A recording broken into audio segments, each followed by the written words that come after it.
একটি দাবির মধ্যে আপনি দেখেছেন বা মূল দাবি বলা যায় আসিফরা যেটি বলেছে 24 ঘন্টার মধ্যে সংসদ অধিবেশন ডেকে এই কোটা সংস্কার তারা চায়।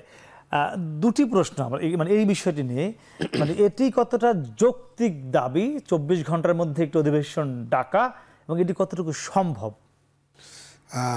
আপনার যে প্রথম প্রশ্ন আর কি, যৌক্তিক দাবি কিনা, একেবারেই যৌক্তিক দাবি না। এটা আসিফ সাহেবদেরকে বুঝতে হবে, কারণ ওনারা এখন ছাত্র এবং ওনারা কনস্টিটিউশন কতটা পড়েছেন, কিভাবে পার্লামেন্ট অধিবেশন ডাকা হয়। শুধু কোটার আইন করার জন্য বা কোটার জন্য কোনো সিদ্ধান্ত নেওয়ার জন্য 24 ঘন্টার মধ্যে পার্লামেন্ট অধিবেশন ডাকতে হবে, পৃথিবীর ইতিহাসে এরকম কোনো নজির নেই এবং বাংলাদেশে এটা হবে না, সম্ভব না, এবং কোটা এই অধিবেশন ডাকাও হবে না। সুতরাং তাদেরকে বুঝতে হবে। এবং 24 ঘন্টার আলটিমেটাম, এত বড় আলটিমেটাম দেওয়া, তাদের যে আন্দোলন চলছে, যে আন্দোলনটা একটু আগে আলোচনা হলো, যে রাষ্ট্র যে যন্ত্র পুলিশ বিশেষ করে, তারা তেমন কোনো বাধা দেয়নি এখনও, এবং কোনো হাঙ্গামার ঘটনা ঘটেনি দুই পক্ষ থেকে। সেজন্য তো সাদেক আলিম তাদেরকে ধন্যবাদ জানালেন। তো এই অবস্থায় আপনি হঠাৎ করে একটা আলটিমেটাম দিবেন এবং 24 ঘন্টার মধ্যে পার্লামেন্ট সেশন ডাকতে হবে, নো, কোনোভাবেই সম্ভব না। এটা ডাকা হবে না, এটা কেউ ডাকবেন না, এটা মহামান্য রাষ্ট্রপতিও ডাকবেন না। এত কোনো জরুরি অবস্থা নয়। পার্লামেন্টের এরকম 24 ঘন্টার মধ্যে ডাকা যায় না এরকম নয়, জরুরি একটা যুদ্ধ লেগে গেলে আমরা ডাকতে পারি। এমন একটা প্রাকৃতিক দুর্যোগ হলো যেটা মোকাবিলা করার জন্য সকল দলের অংশগ্রহণ দরকার, তখন এটা ডাকা যেতে পারে, বাট এই কোটার জন্য ডাকা যাবে না। জি, জব শেষ। তাহলে মানে কি বুঝতে পারছেন কোন দিকে যাচ্ছে গতি প্রকৃতিটা? না, গতি প্রকৃতি ওনাদের যে আন্দোলন, সেই আন্দোলনের গতি প্রকৃতি বোঝাই যাচ্ছে যে বারবার আলোচনা হচ্ছে যে কোটা নিয়েই আগে আলোচনা করতে হবে। ওনারা যে সংস্কার চাচ্ছেন, এবং এর আগেও বলেছেন যে ওনারা একটা নিজেরা কি অনলাইনে কি সার্ভে করেছেন, এবং ওনাদের কাছে মনে হচ্ছে যে বাংলাদেশে 5% কোটা থাকতে হবে, এটা তাদের বক্তব্য। যে বর্তমানে যা আছে 56%। তো ওনারা জানেন না ভারতে কত কোটা আছে? নিশ্চয়ই জানেন, এতদিন জানা হয়েছে 59.5%।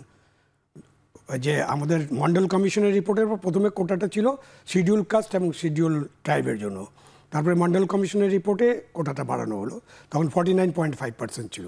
ওটা নিয়ে কিন্তু ভারতে হাইকোর্টে, সুপ্রিম কোর্টে মামলা হয়েছে। মামলার পরে সুপ্রিম কোর্ট সিদ্ধান্ত দিয়েছে এই কোটা কখনোই 50 অতিক্রম করতে পারবে না, তাই না? ভারত কি আমাদের তুলনায় ভারতে এগিয়ে যাওয়া একটা দেশ, সেটাতে আমি একটু পরে দুটা লাইন বলবো সে সম্পর্কে।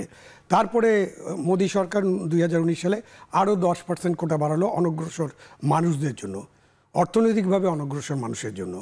তো সেটা নিয়েও ভারতে কিন্তু সুপ্রিম কোর্টে গিয়েছে, এবং সেখানে সুপ্রিম কোর্টের অনেক আলোচনার পরে এবং মোদী গভর্নমেন্ট যখন দেখাতে পেরেছে যে তারা কিভাবে কোটাটা বাস্তবায়ন করবে, তখন কিন্তু ভারতের সুপ্রিম কোর্ট একটা রায় দিয়েছে, এবং এখন 59.5% কোটা আছে। এবং ওইখানে যে রায়টা হয়েছে, সেখানে আপনার সুপ্রিম কোর্টের যে প্রধান বিচারপতি এবং সিনিয়র বিচারপতি, তারা দুজন কিন্তু কোটার বিরুদ্ধে ছিল, আর 3 জন ছিলেন কোটার পক্ষে। সুতরাং ওই যে বাই মেজরিটি ওই রায়টা হয়ে গেছে। আমেরিকায় এখনও নারীদের জন্য 8% কোটা আছে, শুনতে অবাক লাগে না? যেখানে হিলারি ক্লিন্টনের মতো নারী প্রেসিডেন্ট হয়েই গেছিল প্রায়।